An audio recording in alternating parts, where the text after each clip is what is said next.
into it, I don't like to get below 10 psi. Because by the time you get to 10 psi, you're now trying to shut that suction line off before it goes into a vacuum, and vacuums are horrendous on compressors, especially residentially. So we won't. But you're going to see that we may have 6 psi, but when we actually release it, we got hardly anything in there. Like there's hardly anything in there. Yeah, helping me all that. Keep away from the teenagers.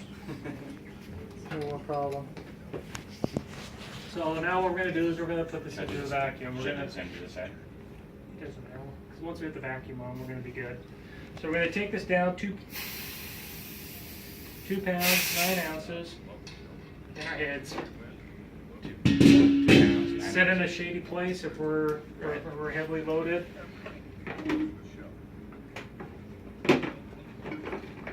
What's the scale cost? Scales are not bad. I like the CPS brand. The reason I like CPS is because it'll do up to 200 pounds, where like the other ones they only do up to 100. So I should probably buy the field piece because it's got the. Well, you're married to the sensor, so it is. There's no. I just like the heavier ones because in commercial, when you're dealing with the bigger cylinders. Anything else, it doesn't work. So if you got a 200-pound scale, it can handle your big tall cylinders. So, alrighty. So now we're just going to go ahead and set this aside for right now. Guess you can disconnect that. Yeah. Again, if we have a cap, we'd be putting it on that to protect that. We're going to put this back onto your storage port. Everything's closed. Caring about this one right now. Okay. More care about your back. Is that correct? Sure. So now you're going to take your back off. Okay. One thing to remember: vacuum pumps. If it's 2-stage, don't waste your money on cheap ones. You want a 2-stage. You want one with the gas ballast. Gas what? A gas ballast. Ballast. What a gas ballast does is that it allows this pump to start up unloaded. It means we don't have anything on it. It's going to start up unloaded, and it allows this pump. You will start pulling a vacuum, but it's not going to be starting up fully loaded. So we don't need to have this always open. Just crack our gas ballast. Looks like the way this looks like. George got spooked. No, I didn't. You jumped, George. Come on. We got it on camera. Yeah.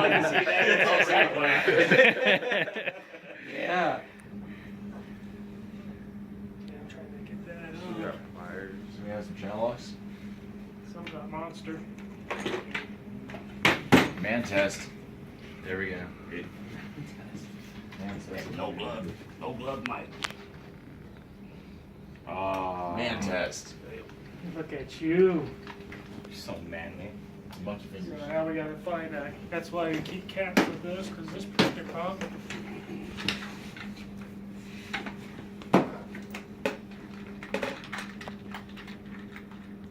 I'm too big for this.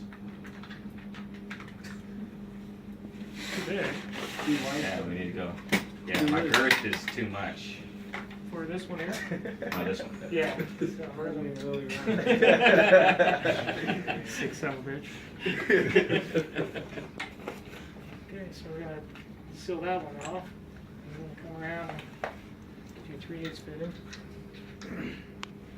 Nice part is when you can design your own trees, your own vacuum tree, you can, if you got a fitting here, you can actually bring it up, get that tree up higher with all your 2 different 3/8 fittings, so you can run 2 3/8 hoses directly from here.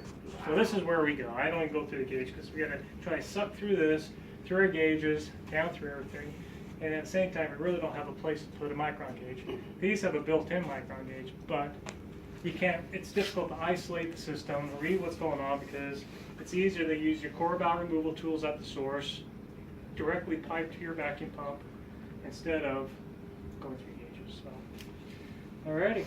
So we got a little bit of back pressure. It's not going to hurt. We're off. Check that. Make sure that's off. Gonna turn the vacuum pump on. Gas valve is open. We're gonna slowly crack our suction and liquid just slowly to let that pressure kind of alleviate out so we don't choke oil. Yep. Start cracking them.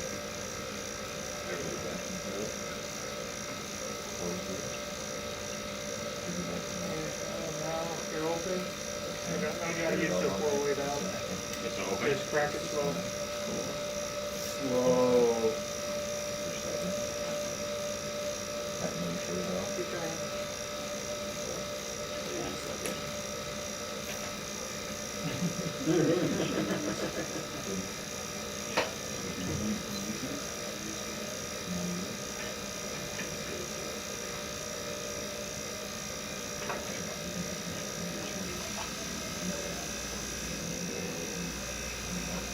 You open? Right now, is everything open? So open these all the way now?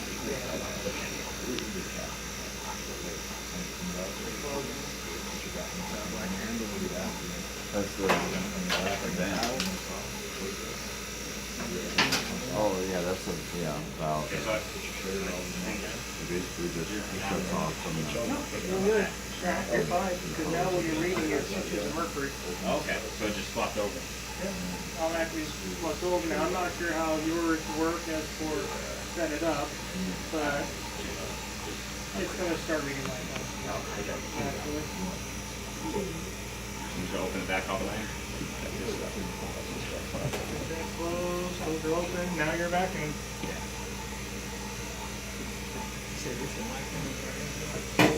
Now, we're in inches of mercury and it's dropping. The way Phil Piece sets it up is that after it drops a particular inches of mercury, negative pressure, it's going to shift over in the micron. Is that the light, the blue? Yeah. Oh, it just shut off. What the heck? It keeps its memory, so that's a nice thing with Phil Piece. You didn't lose it. See, we're right back into So money. push it again for the light. Now we're in microns. See how we're falling into 1900. Oh, we gotta get it down to How do I turn on the light? Push it? Double click. Ah, thanks. So read the instructions. So now you know our microns. Usually it goes slow, it's going fast. Small system. No, it's not going that fast. Not that fast. You see it's bouncing around 15, getting down to 14, bouncing, bouncing. What we're fighting against, the reason why brand new installs are easy, they back it out much quicker, especially when we had the right apparatus, because one, we're only backing down piping that we installed, and they do it backwards. You guys never seen refrigerant oil? Haven't seen anything. Then we open up the condenser, and we let that refrigerant go through. What we're doing now is we're trying to vacuum through the entire system that has been layer of oil, layer of refrigerant, and as we're vacuuming, we're dropping that boiling temperature down, as we talked about. And we're starting to see oil percolating out of oil, refrigerant percolating out of oil too. Misconception with POE oil, R410A, it's very hygroscopic. It does absorb moisture and absorbs it quite rapidly. Vacuuming the system will never get that oil, that moisture released out of the POE oil. The only way we can get it out is through filtration. As that oil goes through a filter dryer, it will pull some of the moisture out. But here, the vacuuming is not pulling the moisture out of the oil. It had moisture in the oil. Mineral oil is a different story, but POE oil uses R410A. Very hygroscopic.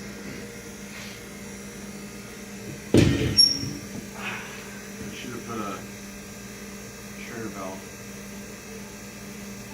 Service valve on We there. could have. Never too late. To put it where? Basically, on these here, you can come in, get that off. You got your O-ring. Put the hood. Put it onto there. Like so. Put your up on tight. Open it up. Drop that down.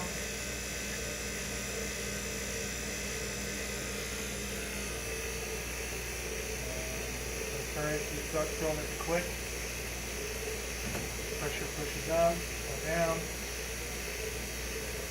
What is this for? Oh, thank you. You should be done. You got your Schrader valve so you don't leave a vacuum? Or put your Schrader valve Now you into can put your your vacuum pump, your vacuum line's right on this. Now if I had a vacuum pump, I don't use my gauges. Okay. I have 2 ports here, right? Okay. So I can have 2 hoses running right to here, and one right to there. So I'm pulling directly from the system. And then at the same time, what do I have here?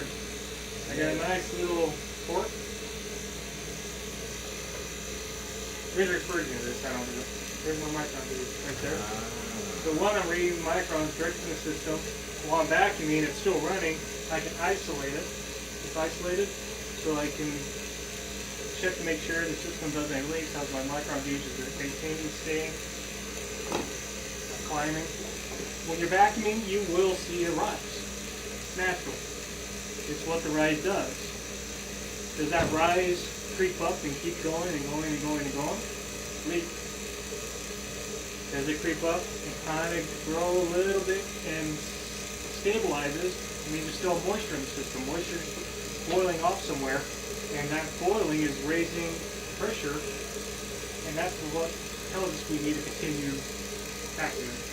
Get it down to 500 microns or lower. A lot of guys say, well, you don't want to get below 200 microns because now you're starting to compromise the oil in the system.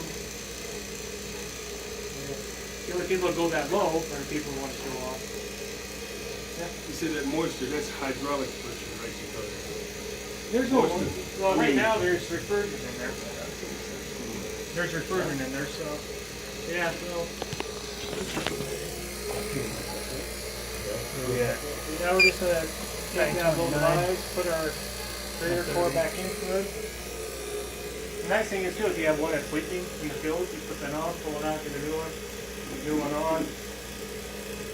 Insert in the hole. Put that on. Something like that. Now you gotta fight pressure. Put it down.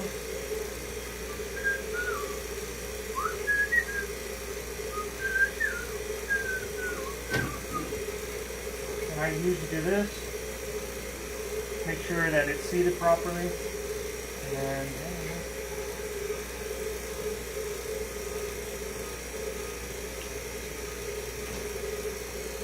Beanie. Yeah. Now you get 220, you know. How we done on the mic? 9:30. 9:35. Almost what time it is, right?